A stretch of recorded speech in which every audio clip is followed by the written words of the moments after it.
All right. So you've got kind of an interesting story to tell. And I'd love to have you talk to me a little bit about the transition from teaching to writing novels. Yeah, totally. So I'm Tash Doherty, everyone. Hi. And I actually started out writing this specific novel when I was 14 years old. It's called These Perfectly Careless Things. I'll just show it up here. And I wanted to be a writer ever since I was really young. So it didn't, I started learning about it in high school and I got really interested in it. And then, as schooling kind of goes on, you get stuck in corporate day jobs and things that you think that you should be doing all the time. And so it took me almost 14 years to finish writing this book. But yeah, I have to kind of continue to do business things to like pay the bills. So I'm a consultant for like different women's health companies and those kinds of things, which I absolutely love doing. And also now I get to balance that with my dream of being a writer and publishing my books. And yeah, exploring all different kinds of topics on my blog. I think that's really cool because I've always wanted to do something creative in my life, right? Writing, music, whatever it was. And then, of course, you fall into life. It's almost like when you go on a hike and you come up to this huge, giant mountain and you feel discouraged because you think you left something behind. And then Mhm. you build a little camp and a little life around there at the basin of it. And you're always looking up and you're wondering, I wonder what's up there. Can I Totally. get there? And a lot of the times when you reflect on if you can get there, you say, no, I've already got this life. I can't take all that with me up that mountain. It'd be too hard. But the reality of the matter is it's never too late to start crafting the resources and the tools that you think you forgot in Yeah. order to really pursue your dream and climb that mountain.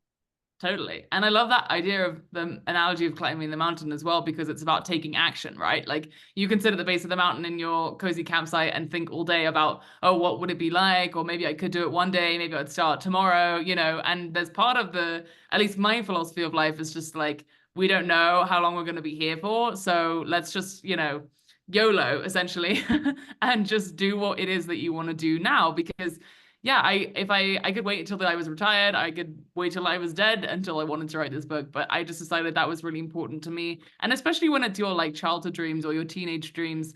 I always say that like I think I knew a lot more about myself when I was a lot younger than I do now, because you're so fresh and you haven't handled the world to kind of beat it out of you with like jobs and paying rent and car insurance and all that.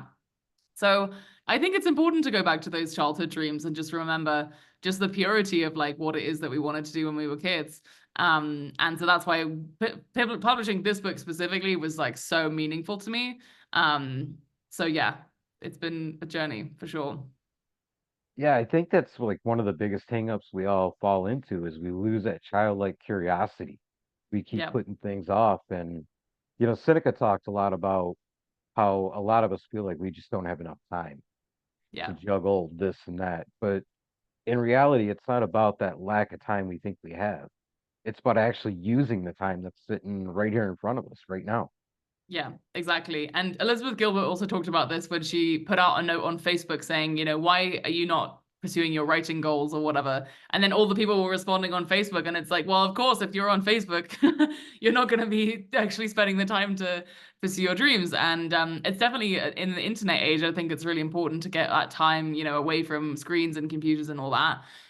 In order to, to take that meaningful moment. But that's also why I reoriented my whole life around writing at the end of the day because I realized like if I really wanted to do this, I was going to have to give up my corporate job in New York City and quit and really prioritize the things that matter to me and I might have less money than I did before, but I'm so much happier now that I actually, can write this book and be an author and my younger self is just like so joyful because I've been able to do this. So I think that's something that we all hear all the time is mm. this idea of, I just pursued my goal and maybe things aren't at the same level that they were when I had the corporate job, but I'm Yeah. happier.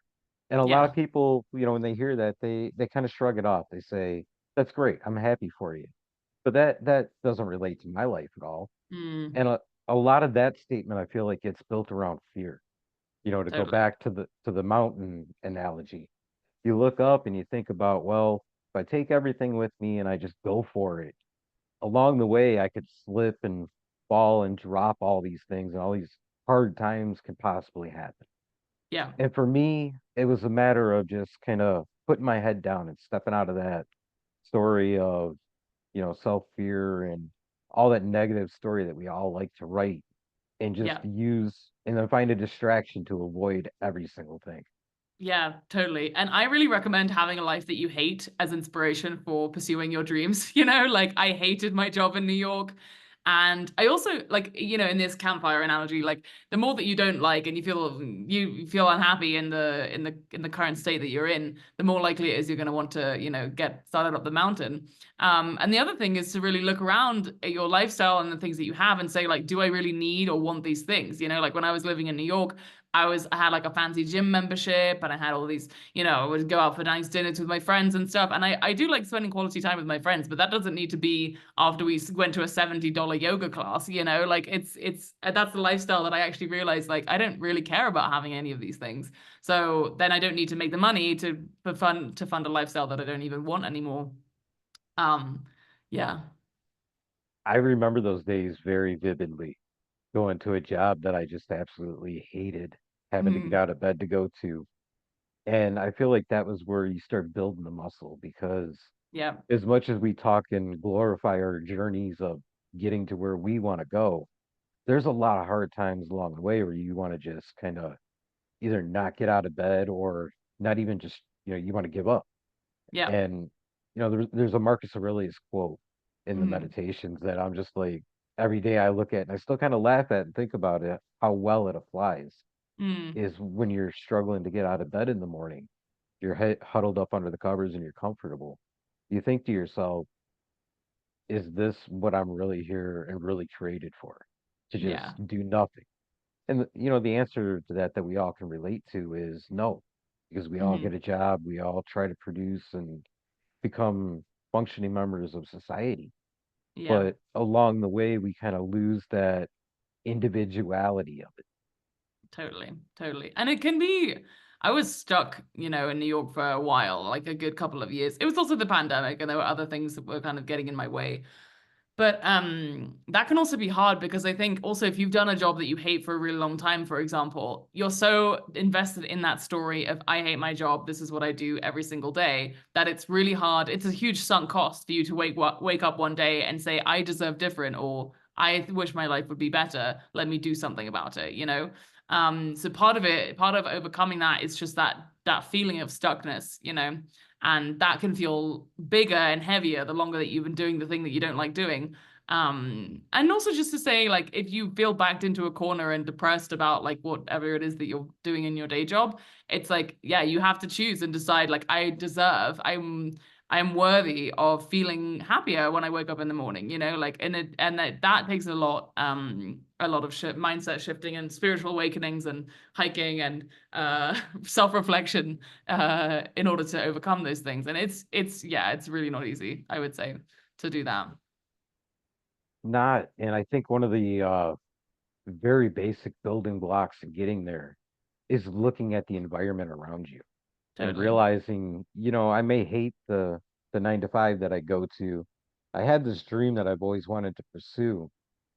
If you look at it and realize that 9 to 5 has helped to sharpen those tools within you, you realize that that worth and that value is there, Hmm. and Yeah. it can propel you all the way up that mountain in order to get to your goal, just by realizing that you're already doing these things every single day. I think Yeah. the real challenge is when you start to look at the value of what it is that you're trying to put out there, Yeah. and really coming to understand that there is worth and there is value within that mission. Totally. Yeah. And I also think like it's good to think kind of laterally about transferable skills. If you work in a shop, for example, like you're interacting with people, like you're tallying things up, like there are so many skills that people are doing in their day jobs every single day. Which I think can be super useful, depending on what you're applying them to. And for example, like I was mostly studying and working in data analytics, and I was doing that for like a tech company. And I didn't really like doing that. But now, at least for my corporate work, I do that with a women's health company that I'm like way more passionate about. So I'm like technically doing the same stuff, but I feel a lot more motivated to help my current clients And I'm also excited about doing that work part time, where it's like when I was working 9 to 5, I was just like dragging my feet constantly all day, even if I was even getting paid more. So yeah, I think it's like we all have those inclinations of like who we are and like what it is that we want to do. And sometimes just being like, maybe this is a possibility, like being open to the different variations of how that could look, I think is really important. Getting there though is really a drive within exploring mindfulness. Yeah. Because, as much as we've talked about this, I really, it comes to mind the fact that I was so disengaged from work and from a lot of my life. And then when I finally struck out on my own and really had to look at that mindful aspect within my heart, I think Hmm. that's where I started to learn the safety of actually putting down the distractions and actually being present, being involved, and moving each step with a real sense of interest. Yeah. Yeah. And it's interesting because I think I watched this meme on Instagram the other day, and they were like talking to a former like addict, and they were like, what is the hardest thing that you've been through? And the hardest thing is actually reality, right? Like facing our reality, facing where we are right now, like confronting all of the buried dreams and hopes and fears or whatever it is. And that's why I think mindfulness, as you're saying, is like such a powerful tool because it actually forces us to like sit down and confront all those parts of ourselves that we might be subtly or not consciously running away from. Yeah, definitely. And, in all reality, within the human experience, within daily life, we travel outside of our houses to get to work, to get to the store, to wherever we're going. It Mhm. provides an opportunity to actually see a visual reminder of that Yeah. intention that you're setting for yourself because you see nature in its natural flow. And that's where we really ideally want to get to, regardless of what we're pursuing, is tapping into that natural flow within us. Yeah, exactly. Yeah, I think that's why there's a place in California, in the north of California, there's a small lake that has like no cell phone service. And we've been going there. Basically, my grandfather started going there a while back. And then, I was basically raised there going every summer. And it's just the most incredible reset, being offline for a whole week every year, which in this internet age is kind of unusual and almost like I even have friends who wouldn't be able to do it, like who would just prefer to be through the comforts of like the modern world and stuff. And it's still comfortable, we still have like a washing machine and stuff on the lake to like clean clothes and things. Um but I think there's those kinds of just pure nature experiences. Um just letting go of all of the modern world and the stress and the deadlines and meetings and everything and just turning off for a whole week. And reconnecting with the natural environment, it's completely invaluable. Like there's nothing in the world that compares to that. And it's been able to afford me such a great reset every single year. So yeah. I find those are actually some of my favorite hikes when I hook Hmm. up with somebody that's afraid to go out because they're going to lose cell phone service. Yeah. They're going to have to leave that comfort behind. And then you get out there with them, and for the first little bit they're a little insecure when they pick up their phone and they realize it don't work. They're a little Yeah, scared. yeah. And then you start to see all these different things come out of them because they're challenging themselves and they're having to really think through and be present within the moment. And ultimately, through that process, they're building that connection of support from the ground underneath them and realizing, hey, if I'm lost, I can kind of look at this and maybe figure out my way. And if not, it's going to be a whole new adventure. Yeah, exactly. It's funny when people put themselves in situations like that, like they probably wouldn't do that voluntarily. And this is also, I think, funny because, sometimes you don't want these things to happen and you want to have control or you want to have cell phone service, all those kinds of things. Kind of like if my friends invite me to go out to a party and I'm just not feeling like it, but then actually sometimes I go and then I'm actually happier and I have more of an adventure or I meet some cool people, you know? So I think that's important as well as just like being open and kind of flexible and accepting of whatever it might be. Um, yeah, that's really interesting. It gets back to that idea that even though there is the grand circle of things, there's also a smaller circle or environment within each one of us. Yeah. And when you lose that ability to jump onto the technology and the comforts of life, you really start to come in tune with that. And Mm-hmm. I've experienced it and I've shared it with a number of people. That's where that real growth and that Mm-hmm. real understanding of intention really comes forth. Totally. Yeah, it's interesting. I feel like I should probably do some more meditation. I definitely do and don't do enough meditation. But I definitely try to get out every couple of weeks. I mean, I mostly have spent most of my life in cities, like big cities. I live in Mexico City, which is there's 20 million people here, or more. And I think it's just, yeah, important to also tap into the yourself and realize when do you need a break, like a lot the American culture always fascinates me because I think everyone travels on Thanksgiving weekend, so they can have like that one dinner with their family. Yeah. And it's like, why are we only just having one major dinner with our family? I mean, obviously some people don't like their family, so that makes sense. But coming together and having one meal and taking a break, kind of taking a collective breath as a society, I think doesn't happen often enough. And that's why I really try to get out every month or every 2 months just for a long weekend or something into nature, and make sure I get that reconnection, because otherwise it's just like the pressures of the city and the job are never going to end. That's what capitalism is. So yeah. I really think, another great visual reminder is grandfather's son. Mm, Because when you think about what it is that he does, is he produces all the sunshine and the things that the grass and the plants need, yeah. who then support the animals by being there for them. And then Mm, collectively, all of that works to support us. yeah. And, to really paraphrase this whole conversation and trying to tap into those things, Mm, that's kind of the mindset and the view that really helps you go forward is realizing that, your intention represents grandfather son because it's supporting everything that you do. yeah. And when you look at the environment around you and you start stacking things, then you really start getting into that core of discovering your purpose Yeah. and the things that you really want to go after that are going to give you that lasting fulfillment and that lasting meaning.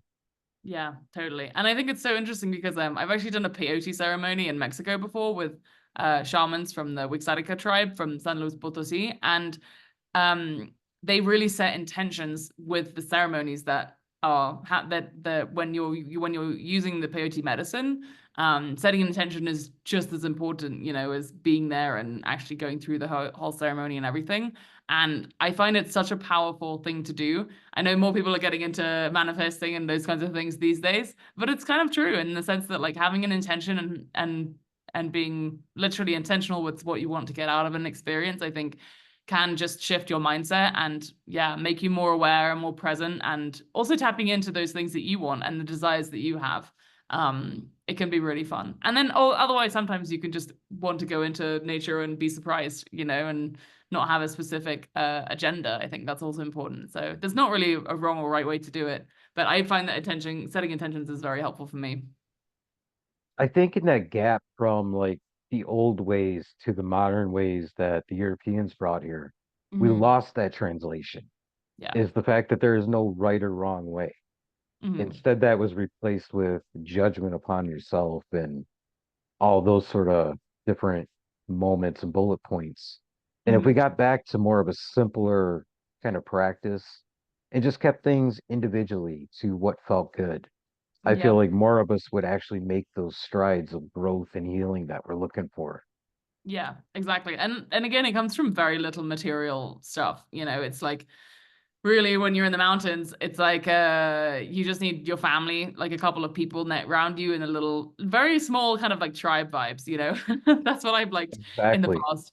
And then we kind of cook together, we play games together, and it's just this beautiful little connection in the person to person experience. And yeah, it's amazing how little you need to be happy. And also like having nice things in the modern world is also fine, if you want to treat yourself with little knickknacks and things. But ultimately, I think it's amazing. I don't know. I've really surprised myself in the last couple of years by how much less I need and how much, it's also nice to not really feel like you need a bigger house or fancier clothes or anything, because that's money that I'm going to have to work for in order to earn. so that I can buy those things. And the cost of that, the cost of that with my time is just not worth it for me. I'd rather have my time and freedom available so I can do my writing and pursue my creative projects, than feel like I have to make money to support a lifestyle or, you know. So yeah, that's where I'm at right now. I think a lot of that though is really one of the most difficult parts to wrap your head around Yeah. is the fact that it's okay to say no. It's Mm, okay to value your time, and yeah. it's even okay to just sit down and be still. Right. And you're not missing out on letting things go by. You're Hmm. living with more intention and realizing that I can be more present within the moments that mean more to me, Yeah. and that's a lot of what I do in my classes is I focus on the importance of actually prioritizing your time toward things that speak to you, speak to your Yeah. heart. Yeah. Totally. Yeah. And I would say, going back to the fact that I'm not very good at meditation, I think I still subscribe to some element of wanting to be in the corporate world, and like wanting to be powerful or wanting to have sway or money or those kinds of things. And like I can still want those things, but also realize that my humanness might be either my body or my mind and needs beauty and peace, at the same time. And those things can feel like they are less valuable because, you're not making money from them, or you're not people aren't like praising you for them necessarily, unless you're running like an Iron Man or something. But I think, yeah, it's just going back to what matters to you and what's important to you. Um, and I'm a big fan of like, not caring too much about what your parents think or other people in your community think, because ultimately they're not you, and you have a better understanding of what is going to make you happy, um, than they do. Even though they might love you and you might love them, it's important to live a life that is aligned with what you want, I think. I think a lot of that too is, how you talked about you still crave this and that from the corporate world Yeah. is realizing that there's a balance.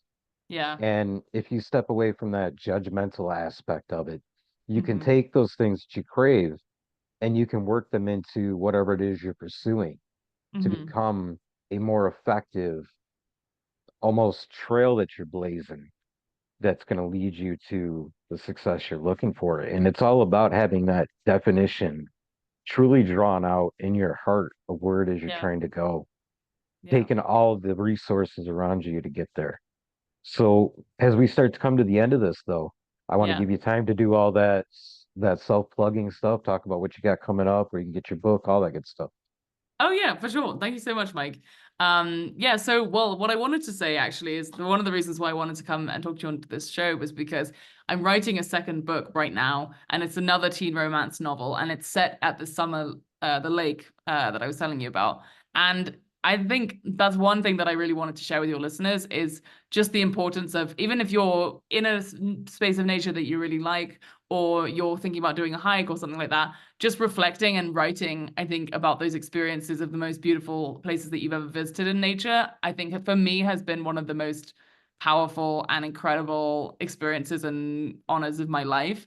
And I'm super excited to write my second book. But the books are not related. I've written the first draft of my second book. The books are not related, but this is These Perfectly Colorless Things, which is my first book. It's a coming of age teen romance novel set in London. So if you like spicy teen romance set in London, that's what this book is about.